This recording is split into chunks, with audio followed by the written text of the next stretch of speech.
Bien, buenos días para todos. Como se los indiqué en la actividad de planificación o la hoja de planificación, nosotros en la clase de hoy estamos trabajando sobre la ficha de cambios físicos o transformaciones físicas, da igual el nombre, ¿sí? Y en esa ficha lo que queremos ver justamente o enfocarnos es en la variación de entalpía cuando se dan esos procesos o cambios físicos. Para eso, como punto de partida, la actividad de Dunau, lo que les planteé es la vaporización, es decir, la transformación de una sustancia de líquido a gas o de líquido a su estado gaseoso. Entonces, para eso les pedí un análisis del nivel corpuscular. Por si todavía queda alguna duda, cuando hablamos del análisis a nivel corpuscular es cuando estamos hablando de las transformaciones a nivel de las partículas, a nivel de las moléculas. No de lo que veo, sino justamente de lo que no puedo ver. Es un análisis teórico de las partículas o de las moléculas. Si, como ustedes ya saben y ya lo han trabajado, siempre el estado líquido, si yo tuviera que representar sus partículas, son partículas que se encuentran en algún caso agrupadas, ¿sí? Ordenadas en algunos puntos, pero mucho más desordenadas que, por ejemplo, el estado sólido, que sabemos que son estructuras bien ordenadas.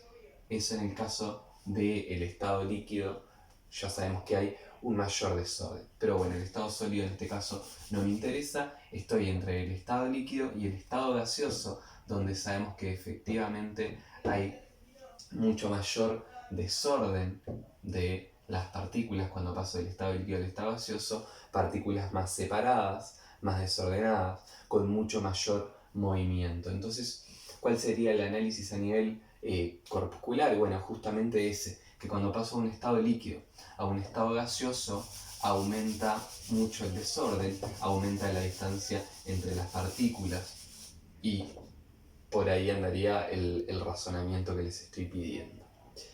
¿Sí? Ahora, tendríamos que razonar qué papel juega el calor en este proceso. Porque si ustedes analizan, como se muestra la imagen, tengo un charco, el cual comienza a vaporizarse, ¿sí? Y pasa a estado gaseoso. Ahora, ¿cuál es la función del calor? Bueno, pensemos en este caso que nosotros estamos trabajando con moléculas de agua, ¿sí? Las moléculas de agua, si ustedes recuerdan, como lo vimos el año pasado, tienen esta estructura. Pero con una sola molécula de agua yo no podría representar ningún tipo de proceso, ningún tipo de cambio físico. ¿Qué me falta acá necesariamente? Bueno, otra molécula de agua, ¿sí? Donde si yo analizo voy a encontrar que esta molécula de agua y esta molécula de agua se encuentran unidas por una fuerza intermolecular, una fuerza entre moléculas, que es como lo conocemos nosotros el enlace de hidrógeno. El enlace de hidrógeno, recuerden, solo le llamamos enlace de hidrógeno, pero no es propiamente un enlace, sino que es una fuerza entre moléculas, es una fuerza intermolecular que mantiene unidas justamente a dos moléculas. Obviamente que nunca voy a encontrar por ejemplo, en una muestra de agua, en un vaso de agua, voy a encontrar millones de estas fuerzas intermoleculares, no solo una, pero a efectos de la explicación alcanza con que escribamos una. ¿Qué pasa? Este charco, esta sustancia en estado líquido que es el agua, comienza a calentarse, en este caso por efecto del sol, ya que es un charco.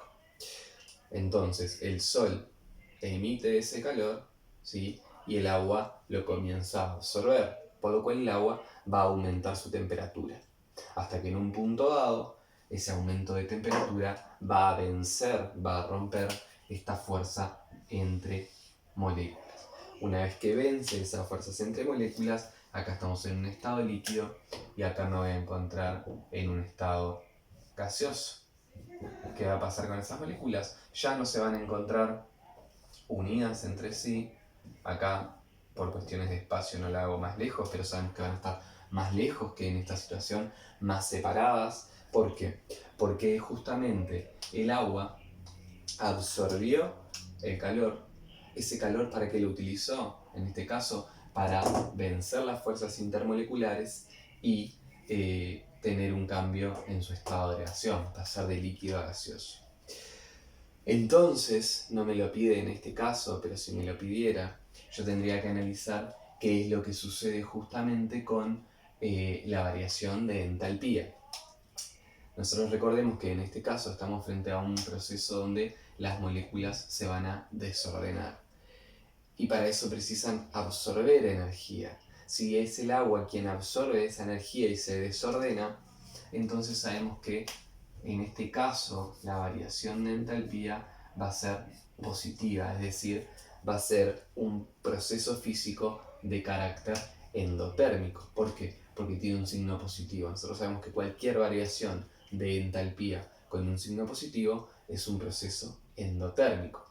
Justamente en todos esos procesos o cambios físicos donde aumente el desorden de las moléculas o las partículas, donde haya menos organización, bueno, justamente para pasar de un estado de mayor organización a menor organización de esas moléculas o partículas, se precisa absorber energía, por lo cual esos procesos van a ser procesos endotérmicos. Pero ustedes saben que yo puedo pasar de estado gaseoso a estado líquido. Este es un proceso, es simplemente un adelanto, es un proceso reversible, es decir, puede ocurrir en los dos sentidos. ¿Qué sucede? Acá estoy pasando de una estructura más desordenada a una estructura o una sustancia más ordenada. En ese caso, ¿sí?, la sustancia precisa deshacerse de energía, es decir, precisa liberar energía hacia el ambiente.